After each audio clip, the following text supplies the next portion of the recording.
Hello दोस्तों, स्वागत है आपका दीप सागर दर्शन में।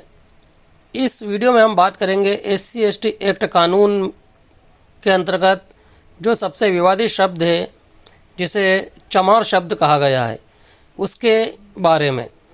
तो चमार शब्द कहने पर कौन सी धारा लगती है, कब लगती है और क्यों लगती है, ये हम जानते हैं। तो आपको बता दें, यदि किसी व्यक्ति को अनुसूचित जाति के सदस्य के रूप में लक्षित करके अपमानित करने के इरादे से सार्वजनिक स्थान पर चमार कहा जाता है, तो ये अधिनियम की धारा 3 की उपधारा 1 की उपधारा X के तहत एक दंडनीय अपराध होगा। चमार शब्द कहने पर अनुसूचित जाति और अनुसूचित जनजाति जो अधिनियम है 1989 की धारा 31X लग जाती है, यदि इसका प्रयोग किसी अनुसूचित जाति के सदस्य को सार्वजनिक रूप से यदि अपमानित किया जाता है। तो आपने सुना होगा। अदालत संदर्भ को देखती हैं कि क्या यह शब्द अपमानजनक अर्थ में कहा गया है, ये अनुसूचित जाति के किसी व्यक्ति को लक्षित करके कहा गया है, किसी घृणित भावना से या जाति सूचक अपमानित करने के उद्देश्य से किया गया है। इस बात को अदालतें जांचती हैं, परखती हैं।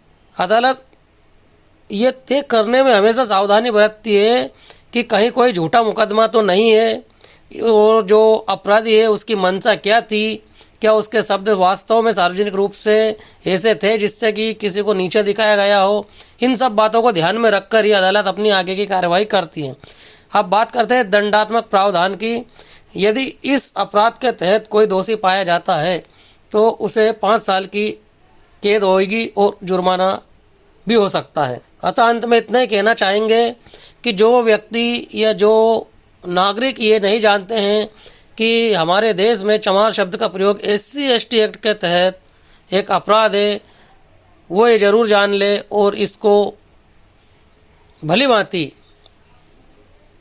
समझ ले कि ये सार्वजनिक रूप में यदि आप किसी को अपमानित करके ये शब्द का उपयोग करते हैं तो निश्चित ही आपके ऊपर एक संविधान के दायरे में कानूनी कार्रवाई की जाएगी, और यदि आप दोषी सिद्ध पाए जाते हैं तो आप पर जुर्माना और 5 साल की जेल होना निश्चित है। ये कानून जो है, इसका बनाने का मकसद यही है कि जो अनुसूचित जाति और जनजाति के जो लोग हैं उन पर जो बेवजह का अत्याचार होता है, उनके साथ जो अपमानित व्यवहार होता है, उसे रोका जा सके और कानून सभी को एक लाइन में एक साथ समानता के रूप में खड़ा कर सके, जिससे कि देश का विकास बाधित ना हो और देश एक एकता की दृष्टि से मजबूत हो और वो एक रूप होकर इस देश को मजबूती प्रदान कर सके।